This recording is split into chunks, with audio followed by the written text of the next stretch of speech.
Welcome to the show today. We have an awesome guest today, Rion Paige, a singer, musician, speaker, writer who's made it her calling and goal to, as I like to say, tear down the high places of child sacrifice, to wake up the church to the culture of death and the wicked ideologies that we're contending with now, but they've actually been brewing for a long, long time. And she has a beautiful testimony, beautiful story, beautiful voice. We had the privilege of doing an event together with Save the Storks earlier this year.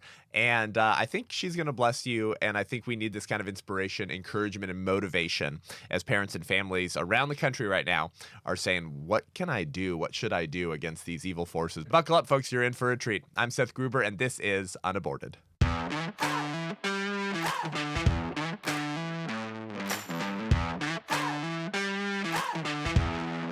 So Rion, welcome to the show. Thanks for joining me. Thank you so much for having me. Yeah. So we had a fun event in April in San Diego area.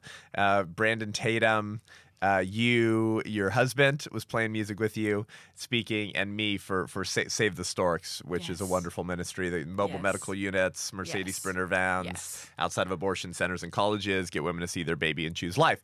But what's your story? I want you to just start from the beginning. I want you to tell us your story and why are you sacrificing it all and laying it all on the field in these days where you get hate, you get heat for speaking against these things. Why are you doing this, and what's your story? Well, because my story has started just like probably yours did, and a lot of people listening to this podcast is I was a baby. And that's where it all starts. And when I was born to a young mom. My mom was just 19 when she had me. Wow. And at the time, she knew Jesus, but she didn't really know Jesus, and she still chose life for me. But when she, I was in her womb. They didn't know that something may be different with me. Technology, for better or for worse, was not as advanced at that time.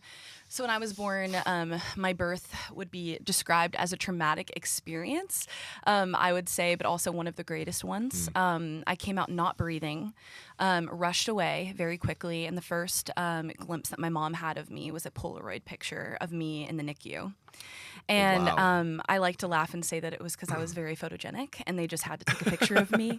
But basically, a lot of doctors said she won't be able to do things. It will look really different for her. And for those listening, my hands are different. I have something called arthrogryposis multiplex congenita. So you imagine your hands. Oh, yeah. If you want to try to say that a couple times, I would greatly appreciate it. Make me feel a little better about myself. Why do they pick those kind of words? It's very rude, honestly. It's very, very rude. I mean, imagine. I actually wonder if there's something there. There has to be. I wonder if they intentionally make it so difficult to say because they kind of don't like the people who have it. They're like, we want to make you sound scary. Yeah, why can't you just call it 2 syllables? Yeah, exactly. And I will say out loud, it's basically just the curving of my joints, and my grip strength isn't that strong, but I can do literally anything that anyone else can do, but just in a different way. But then again, I've never had a different body, so it wasn't anything for me to adjust to, where the world made it sound like it was a death sentence, and for me it wasn't. Yep. And when my mom had me and I was in the hospital, there were talks of she's not gonna be able to get on the monkey bars. I haven't gotten on the monkey bars yet, but I'm okay with that. And if that's the only thing that they have to say that I can't do, and I came out screaming, and then I became a singer. So it all ended up coming to fruition at the end of this beautiful story. And a mom that showed me that a life can be well lived even without a tied shoe. Because in society, we really want to put people down for the things they can't do. Even the word disabled says that I can't. Right. And I don't prefer that because I know I can through the strength that Christ has given me, and they make slip-on shoes. So it's really all about perspective here. What was it like growing up? Well, I didn't really know I was different, which sounds really silly. I was in special education classrooms when I was little, but So it sounds like, thankfully, you didn't have a horrific... No. Because some people with disabilities have a truly hard... bullying, teased, horrific experiences. Yeah. And I think, it probably happened to me, like I can remember times of being stared at, or even now today, Sure. even being stared at. But usually it's people just being curious, and then you meet some people who are just downright mean, and you're like, Yep. well, you're just a downright mean person, and that's no fun for you. Yeah. It doesn't have to completely affect my life forever. That's right. But I remember being on the playground when I was younger, and again, goes back to those monkey bars, which is very funny, full circle, as God makes a lot of things usually, that I realized that other kids were like, oh, can you do this? And I was just like, why are you asking me that question? Like, this is the dumbest thing you could say out loud. Like, can I swing? Yes, I can swing. And then I just started realizing that I was different, but it started becoming this like super unraveling of like, God, why? When I was younger. Yeah. And then, because I became a Christian when I was very young and understood what it was, I think really fully. And, I was probably about 8 whenever I like prayed like for the Lord to save me. And I just knew since that day that there is a purpose beyond me, because like I don't know everything. So like how could I know why this happened? Yeah. But I've seen my hands do more in the way that they are now than they would have done if they were quote unquote normal. Wow.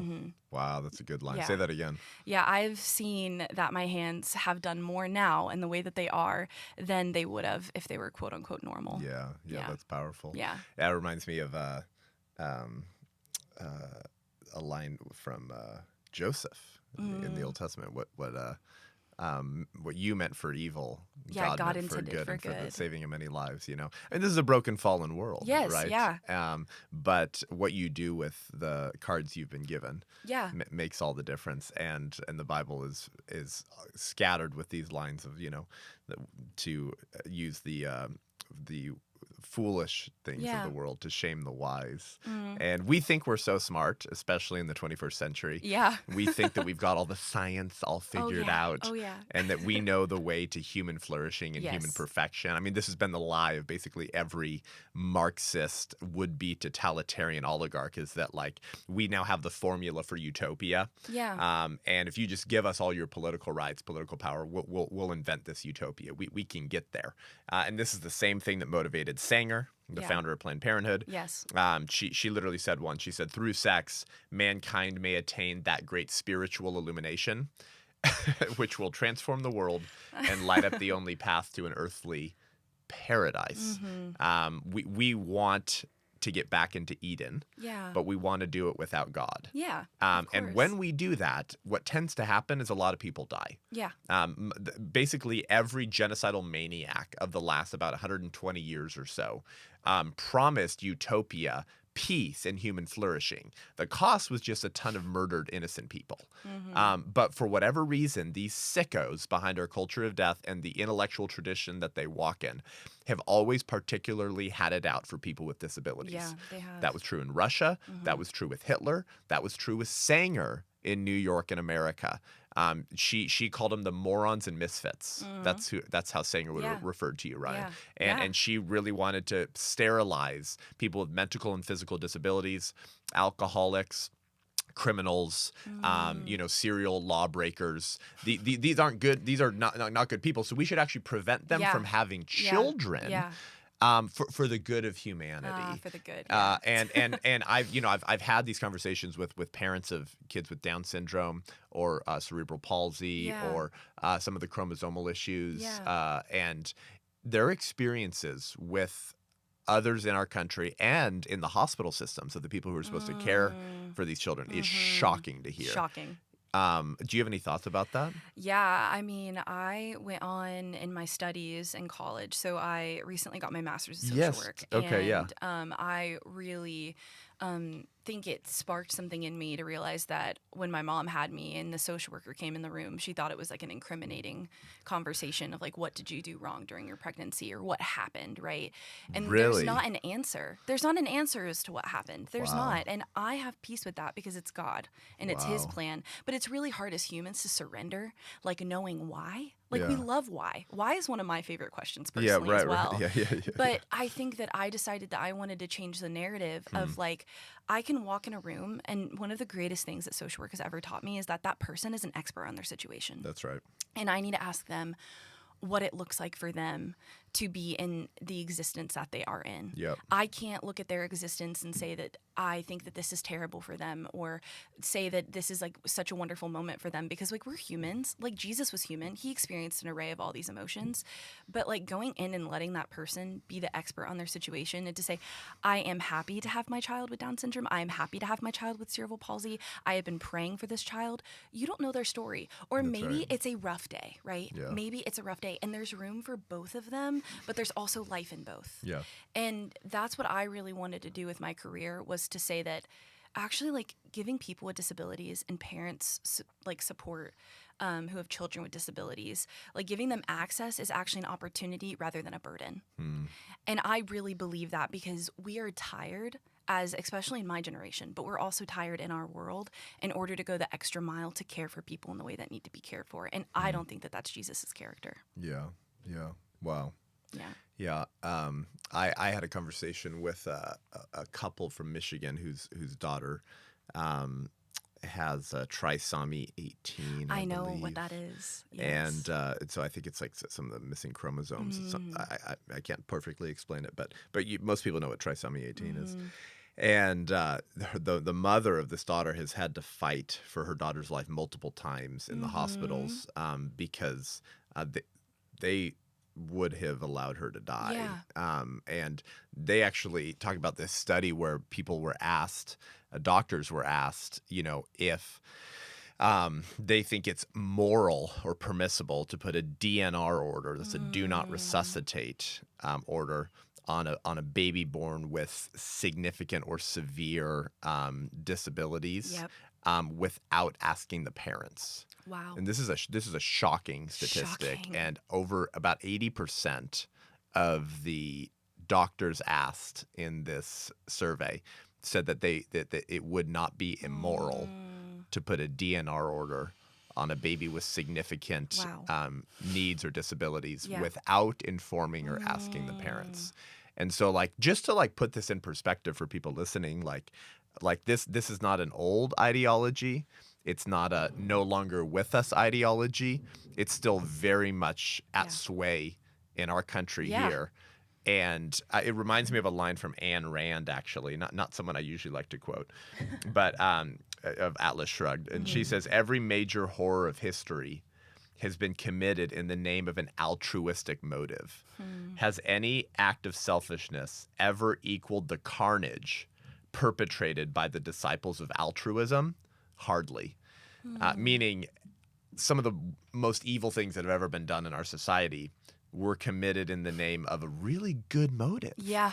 We just want to take us into utopia. Yeah. And no, Ryan, we just didn't want your mom and dad Yeah. to have to be burdened by you. It's so difficult. It would have been such a rough life for them. Yeah, a rough life. And exactly. that's the kind of ideology in the abortion industry today too, is that they actually think that it's better for you to be killed. Yeah. It's better that you're dead. Yeah. Than you might be a burden to someone else. Yeah. I mean, come on. I mean, even from a perspective too, it's like our society also needs to care for these people. Like we need to like let them be born and let them thrive. Like because our population is filled with so many people with disabilities, it's like we need to step up to the plate and to say there is a need here, right? Like if somebody likes to buy like purple bubble gum at the store and there's no purple bubble gum, but everyone wants purple bubble gum, like don't we need to have purple bubble gum in the store? Like it's really just as simple as that. It's like these resources are so needed, and people who think that they know better about someone's situation when they're not in it is insane to me. And they call it rights. They call it flourishing. Yeah. We want to thank our sponsor of Unaborted here. That is Every Life Diapers. This is America's pro-life diaper company. Did you guys know? I've been telling you this, but like you gotta tell all your friends about this. This is crazy. Every major diaper company in America, all 8 of them, either financially support or rhetorically support the abortion industry. Some of them were putting out ads when Roe v. Wade got overturned, offering to pay for their employees to like fly to states where abortion was more accessible to kill their children. That's weird La La Land stuff right there. Pro-life diaper company, Every Life, the only pro-life diaper company in America. And guess what? They give a portion of their profits back to pro-life ministries like ours at the White Rose Resistance and pregnancy resource centers all around America. Listen, you can't defeat a culture of death by funding a culture of death. If you want to build a culture of life, you've got to fund that culture of life and be a steward of the funds God's given you. So you use code Seth10, that's Seth10, you get 10% off your first order. Let them know that we sent you, and you're supporting our ministry and you're funding a culture of life. Promo code Seth10, everylife.com, everylife.com, everylife, the only pro-life diaper company in America. But some studies have suggested, and it's kind of hard to get accurate statistics on how many babies with Down syndrome are killed in America, but it's between 70 and 90% of babies diagnosed with Down syndrome were killed in the womb. And then a few years ago, you guys might remember this, Iceland announced that they had eradicated Down syndrome. And some people mistook the headline. They got excited and they were like, wait, they found a cure. They found a cure. Oh, no, you just mean that 100% of children diagnosed with Down syndrome in Iceland are murdered. Yeah. So you didn't eradicate Down syndrome. You eradicate human beings with Down syndrome. They use that verbiage to make them sound like them sound good. Yeah. But because I do so much speaking and debating with these kooks on college campuses, this is the dominant belief, actually. Yeah. The dominant belief in our culture is that especially if mom has a fetus with something wrong with it in the womb, most people that you'll ask won't just say, oh, yeah, that should be a decision that she's allowed. They'll actually say, no, that's why she should choose abortion. Yeah. What would you say to some of these, like, I mean, it's hard to even like have a conversation with these people, right? Given that you're you, because I'll just rhetorically throw them on the curb. It's a metaphor, guys. When they're looking at you saying, no, actually, Ryan, you actually should have been dead. Yeah. Your mom actually should have aborted you. Well, it's just astonishing that you could look at a human being and tell them that they shouldn't exist. That's right there. But B, something that I really, really enjoy about, and I feel like is a privilege around having a physical disability. And there are advantages and disadvantages to having a disability that you cannot see on the outside of the body, and then a disability you can see on the inside and outside of the body. Is that I think that my body alone, like I know we're on a podcast, but if you were looking at me, I'm very visibly disabled. You have to kind of stare for a little bit, but you will figure it out. And I think for that alone, to look at a body and to look at where I have gone in life, I am not superior because I've gotten a master's degree. I do not believe that. I do not believe that there's a hierarchy into how smart you are versus the education that you've had. But the point is that I had enough discipline to do it when other people said I couldn't. Right. And I think that I stood there and I'm able to say, no, I've made something out of my life instead of me having to be dependent on people for the rest of my life. And people with Down syndrome deserve the same rights as I do. And that's why I feel like it's a shame if I were not to use my voice and the ability that I have with my literal mouth to speak, which is a privilege to do within itself, to talk about this, because there are disabled people out there who do not have the power or have not learned how to advocate for themselves yet. That's right. And that's why I won't shut up. That's good. It's really why I won't, because I can look at that person and just say, how could you tell me that they will not have a good life? I want facts. What is going to be so bad? What is going to be so bad? When we do live in a place where there are resources, but I mean, we just need to do better. Like the church needs to rise up. And that's really why I created the START course with Save the Storks, which is really like a resource. So tell us about that. Yeah. So START course, it's at startcourse.org. There's like the first version of it and the second version. And I had the privilege of being on the second version. And we really walk through what it looks like to have trauma-informed care inside of our churches. So instead of looking at women who are experiencing unplanned pregnancy, being able to say, like, shame on you, that's a sin, like, blah, blah, blah, blah, blah, like these, really awful, I think, ways to handle this situation, because we all sin. We all have been in places of falling. We all have been in those places. Instead of saying that, we give tools to those who are in our congregation and those who are, like, pastoring our churches to be able to have that care to know, how do I refer them to that pregnancy center? How do I give them the resources that I need? How do I get them to a stork bus? How do I plug in with Every Life? Like, how do I do these things? Right. Because that way they know they're not alone. It can be literally as simple as like someone walking up to them and saying, like, how did that appointment go? Someone caring, because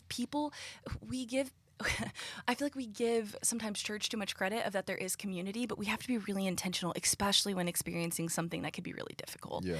And I think just using non-shaming language is really where it starts, and supporting that child. And the church is where it starts. Like, that's where our warriors are, and creating that. And if our churches aren't full of those people who want to step in and be that, then why are we even existing as a building? Yeah. It's completely beside the point. So we go through literally everything you could think of like what is trauma, what is sexual trauma, what are all of these different layers of what a woman could be experiencing, and then how do we get them plugged into the resources that they need, which breaks it down to practical steps instead of somebody with those well-meaning notions not knowing what to say. Wow, that's good. Yeah. So where can people find your course? Yeah, it's startcourse.org. Start, Start, S-T-A-R-T. I always thought it was, whenever I say it, sometimes I'm like, is it this, is it that? But yeah, it's start, S-T-A-R-T course.org. And it's completely free.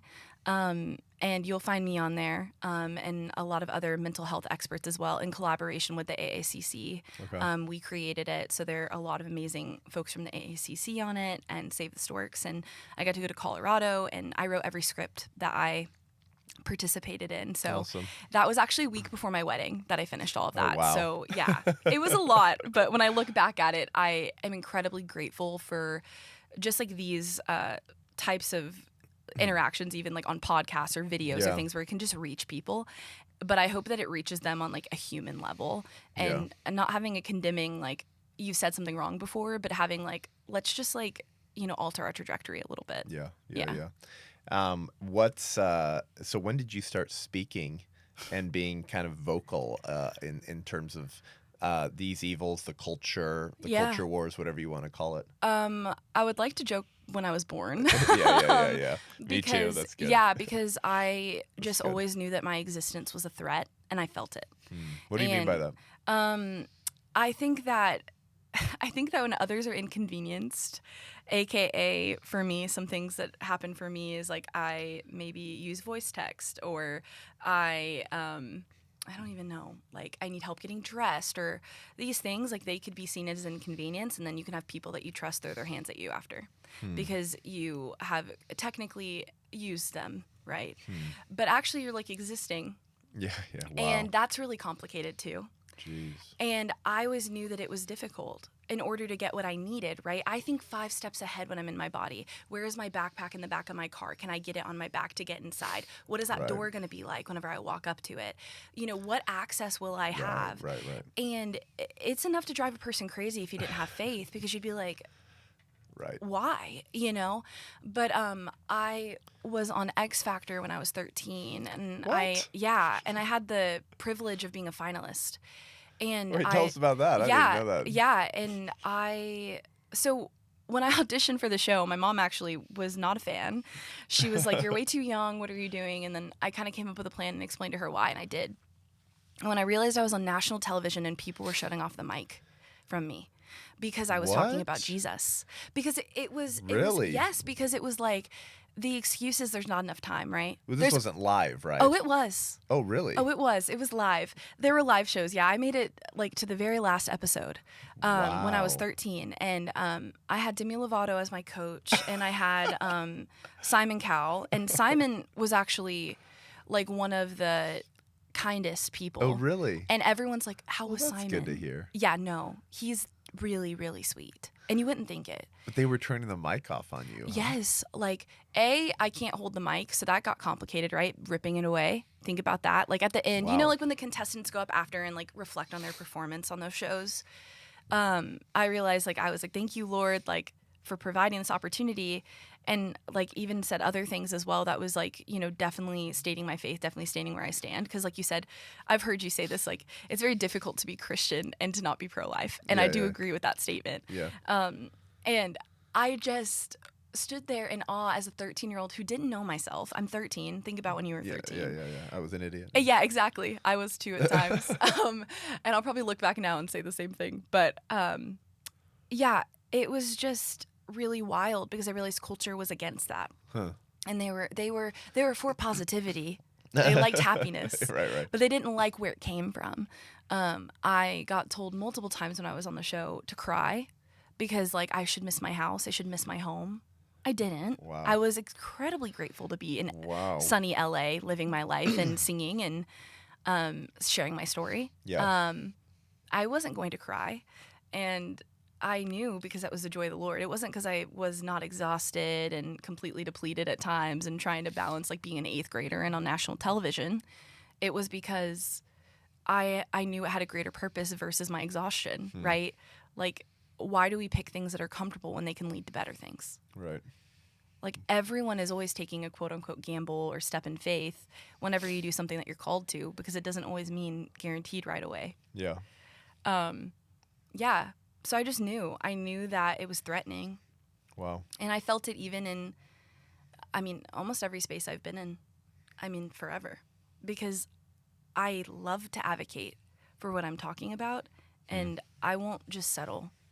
Why do you think the church in America doesn't grasp this better? This meaning, let's define that. This meaning how you see the world. This meaning being comfortable and okay with people that don't fit into our boxes of how we see human beings being created or being able to function. This meaning the church's role in not just making sure that people with disabilities are loved and cared for, but are actually given a voice to be used by the Lord. Why do you think the church is, for I think broadly, not in every case, but has broadly kind of missed this and doesn't understand it? There is a quote by John Piper that says, "Carpet is killing us." And I think it has everything to do with your question. It basically, the quote is encapsulating this idea that, like, we can have materialistic things, and a car could even come off the side of the sidewalk and hit us and we'd be out. Like, we are so fragile. And the things that we get, that we acquire, that we build ourselves up with, the titles in church, the different things, the practices that we do, the size of our buildings, the size of our congregations, how many people are getting saved, the numbers, right? I think we're really focusing the numbers not on the wrong things, because, like, getting people saved is so exciting. It is like new life, essentially. But it's like, we're not also looking at those who are in our congregation or those who are coming through our doors. And if they don't look the way that we want them to, if they don't behave the way that we want them to, so you have a child that has behavioral obstacles, and then all of a sudden there's acting out in the church, I think that should be completely okay, because they're also existing in the house of the Lord. And maybe that's God's joy trying to show you that you need to check yourself. And you need to check yourself at the door, and you need to say, actually, what am I here today for? Like, what am I here today for? And I think that when we do a better job of including people different than us, that can go to every single side of the earth instead of just disability too. I think whenever we look at rights in general, they want to make it all about one thing. Like, oh, disability rights, or like all these different rights. It's like, no, that can actually like apply to having equal access to those from like racial differences, culture, everything. Like, why are we not opening the doors for all people to show up in the image that God made them in? Right. It doesn't make any sense for me to say, okay, please pray this prayer to have God in your heart, but then also like the loving Jesus who made you, who knit you together in God's in God, and also in your mother's womb.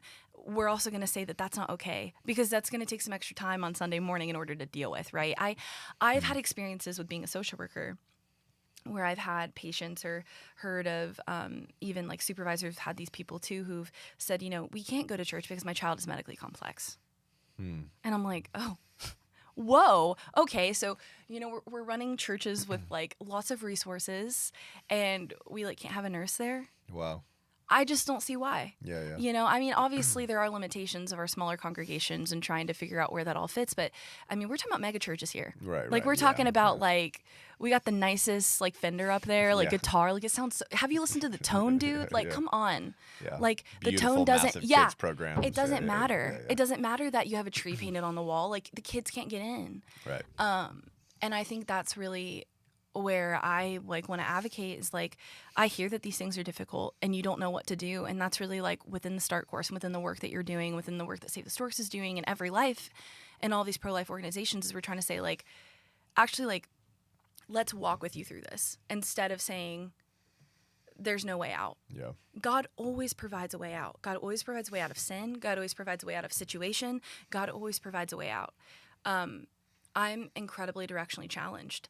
And one of the folders like on my iPhone where all my maps live is that it says a way out, because I always want to remember constantly that God always provides the higher road. And I think that too for the care of our children with disabilities. Yeah.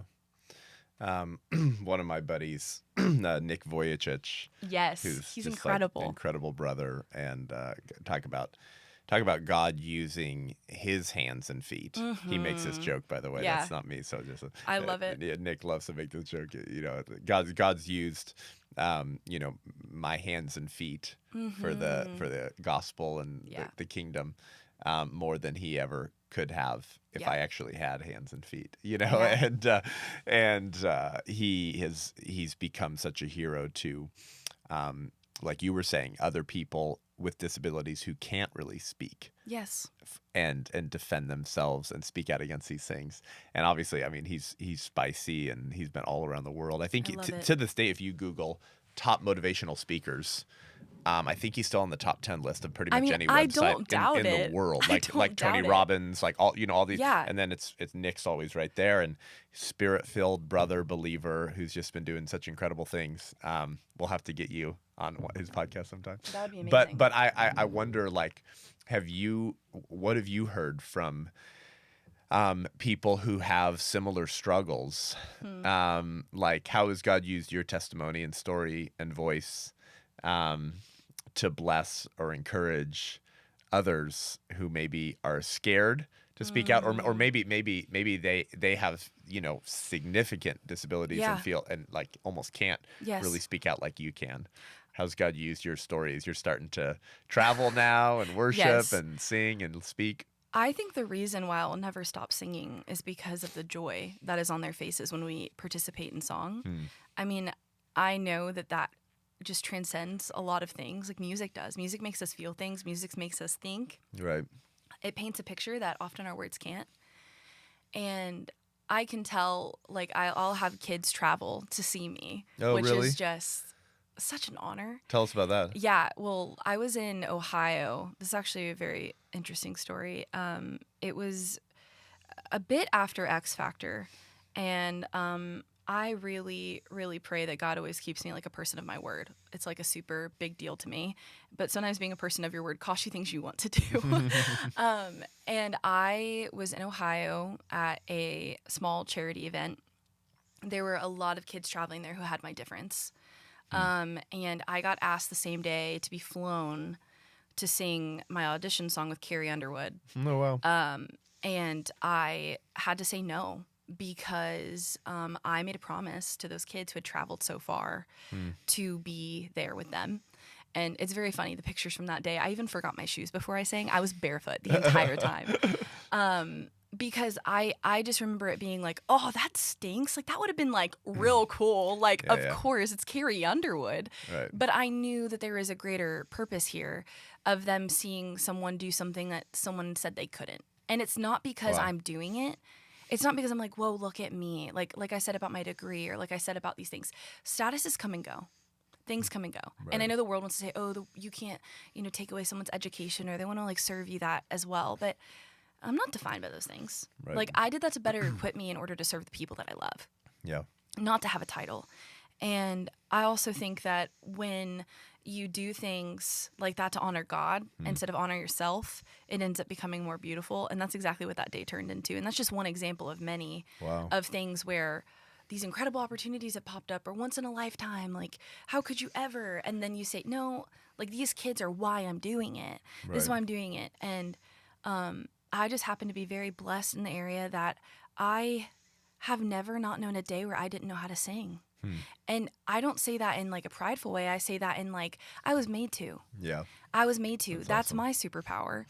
And I could tell that they were like, everyone said I couldn't be on stage, or everyone said I couldn't. And I've done talent shows where we have children with disabilities. Even in Georgia, I did that too. And they'll get up and, have their talent on stage, and we will applaud them because showing up the way they are is all they need to do. Right. They don't need to do it perfectly. I don't do it perfectly. We don't have to do it perfectly every single time, but we just have to show up. And that's what God asks us to do. He asks us to come to him humbly and to humbly ask, like, what our heart's desires are. Wow. And it's like, if we can't do that at the end of the day, then, like, why are we even doing this podcast right now? Why are we even going and speaking? Why are you even going and talking to college students? Why? It's not to be this side of things where, we say that we know everything, but rather a change of heart and a change of perspective. Yeah. Because words don't do anything, but a heart change does. Yeah. Yeah, that's powerful. Yeah. I just keep thinking of that verse. God uses the foolish things of the world to shame the wise, and so that which man often disregards or dismisses. Oh yeah. Because they make us uncomfortable, or they challenge our perceptions, you know, our presuppositions, or our comfort, or our convenience. Yeah.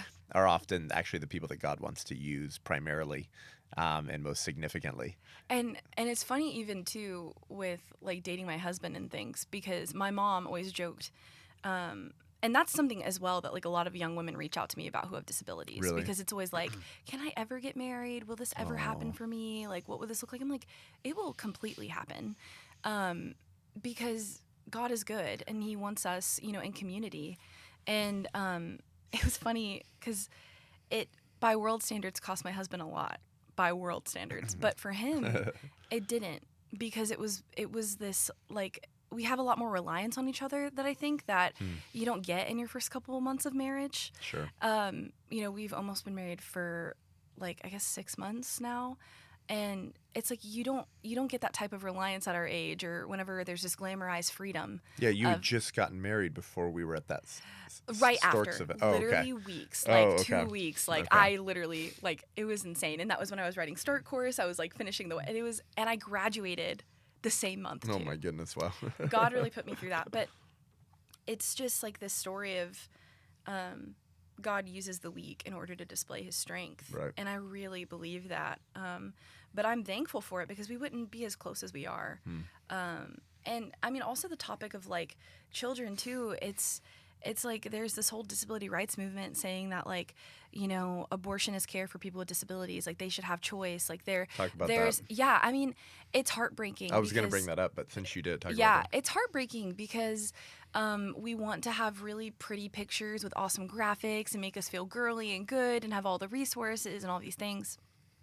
And to embrace our sexuality and to be awesome, because that makes us feel good, especially as people with disabilities, because that's power. And I just think but then they also say that we can't be parents. So that to me seems like not a complete statement. Yeah. Like, embrace your sexuality, be awesome, be sexy, be this, but then also, can you hold a baby? What? Okay. Okay, that's hurtful. Yeah. Where do I stand with that? Are you equipped to do this? No one had a child on their own. Yep. No one did. It's not, there are people around, and that's why the church needs to be there for people who are Takes a experiencing village. that. Yeah. Isn't it sick and ironic that the same people you're talking about, let's just call it the entire Democrat Party, and our culture of death today, you know, they love to talk about how Republicans are ableist. You heard that term before, right? Oh, yeah. They're ableist. And we're like, wait, why am I ableist? Why does being a Republican make me ableist? And they say, well, because you oppose universal health care. And if we had Bernie Sanders' universal health care, which is just, by the way, it's a stand-in term for socialism, then we could provide good health care to people with disabilities who really need that help. And you go, wait a second. You're the same people that abort over 90% of babies diagnosed with Down syndrome. You're the ones that tell parents that the case in which you definitely need to exercise your reproductive freedom, your option to get an abortion, is when the child in the womb is confirmed to have a disability in the womb. Yeah. Well, you need to shut your trap before you call me an ableist. Yeah. You know, because I oppose socialism, you actually murder people with disabilities. Yeah, Because I they agree. have disabilities. You know, and so I've seen this movement, especially on the left, where they, like you said, like, it's your superpower, right? Like they like to take people with disabilities and celebrate them and say, like, they're beautiful human beings. But those are the same progressive activists who say we should kill babies who have a disability in the womb. You have to ask yourself what's happening behind the scenes. Yeah. Because it costs them less money, or costs everybody less money if there's less disabled people, and then they need resources, right? Wow. So it's not convenient anymore. Yep. But you know, everyone likes disabled people when it makes them look good. Oh, wow. And everybody likes a baby when it makes them look good. Right. They're cute. People with disability are so sweet. Tell it's an inconvenience. You right? know, like, come on. Yeah. Like, come on. Let's actually say what's actually happening, just like you are.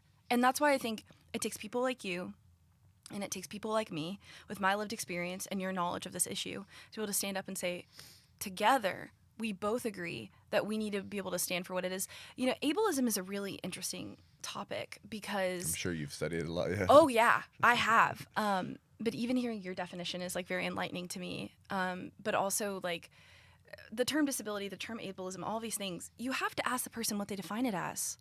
Like, there's these generalizations of like what this means. Yeah. And I think, like, for me, ableism is something where I'm like, someone is directly looking at me and saying like, I can't get hired for a job because I'm disabled. Right. But then there's like another form of ableism, like you just described, and it can turn on both sides. But then people will use it for what they want it to be for. Right.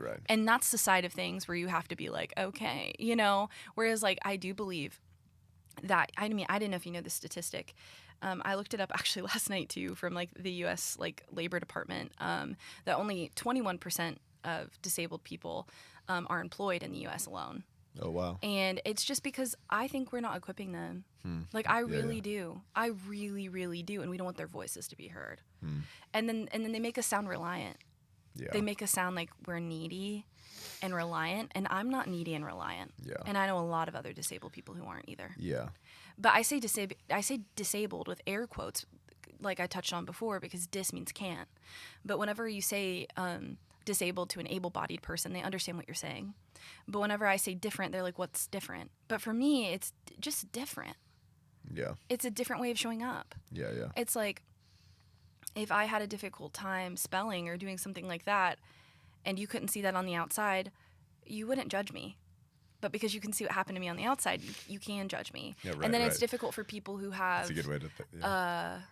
Who have disabilities that are unseen, because sometimes they don't get the access that they need because people aren't paying attention. Right. And it's all about intention. Access is about intention. It's not about funding. It's not about resources. It's not about anything. It's about taking that extra step to saying, how do I increase access? Yeah. Another example that kind of proves what you're saying is like the left and the legacy media, the liberal establishment, whatever you want to call it. They would love to platform you as a slay queen feminist war hero. If Ryan, you were defending a woman's right to abortion. Yeah, if. Right. So, but with it's a cool thing showing to do. up as someone with disabilities and an appearance that you cause people to stare. But if you were a voice for killing babies in the womb, if you were a voice for abortion, they would love to platform you on CNN and have you perform at a Planned Parenthood gala.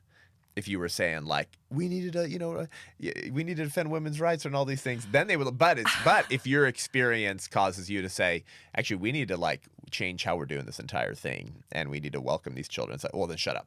Yeah, exactly. Shut up. Exactly. Yeah, they want to make us women, I think, especially disabled women, like look really, like you said, like boss babe, like killing it, like on the scene, like slay, like all these terms that are all over social media, and they want to make it look like that. But then they're like, why get married young? Like, why did you do that? And I'm like, this is God honoring. Like, why do that? Why don't you like live with your boyfriend? Like, why don't you do these things? It's not a shameful thing of saying if someone has done that before, because I totally think God redeems things. But it's like, I made these decisions to honor the Lord, to honor his plan. And was it easy? No. Is it easy to have someone have to take care of me? No. I've had strangers give me showers. And if that wants to humble you enough, let me tell you, I still wanted to live after, because I had compassionate care in those people. Right. I have my hair done, not by myself, every single day. I live in my body perfectly fine. And for somebody to say that I don't, that's not their place. Right. It's not their place. And I think that we need to stop glamorizing like this slay culture around this, especially with people my age. I mean, I'm 23, and I feel like even when I was in high school and college and things, it just becomes this huge fest of like, please kill it, like women's rights, women's rights. And they sell that to you on the silver platter of like, I do want women to vote. That's super cool. Like, yes, this, yes, that. And then you realize, wait, there's a lot of destruction also with the people who created those laws too. Yeah. That affects like my existence. Yeah. So it's really hard to live in both places. Yeah. But God said, like, there are broken things, and you have to sit in the broken things sometimes. Yeah.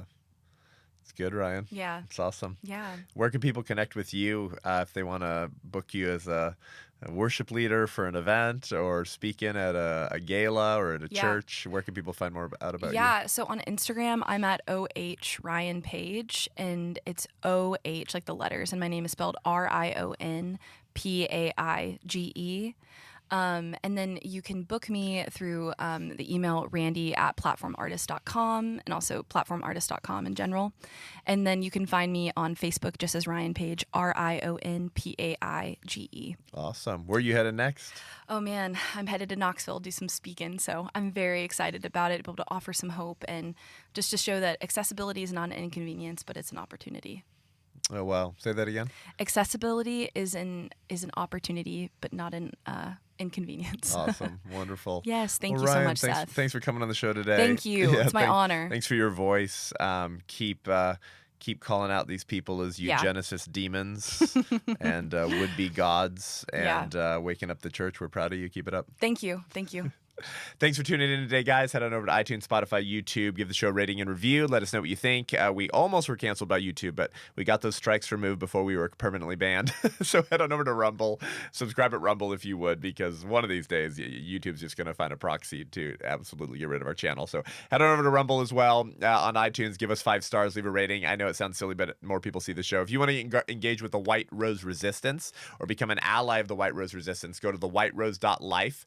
thewhiterose.life. And if you sign up as a $35 a month ally or more, you get access to our digital resistance community with training, courses, curriculum, live calls with me, and live calls with people like Eric Metaxas. And we're going to equip and mobilize you to be the resistance in your local community.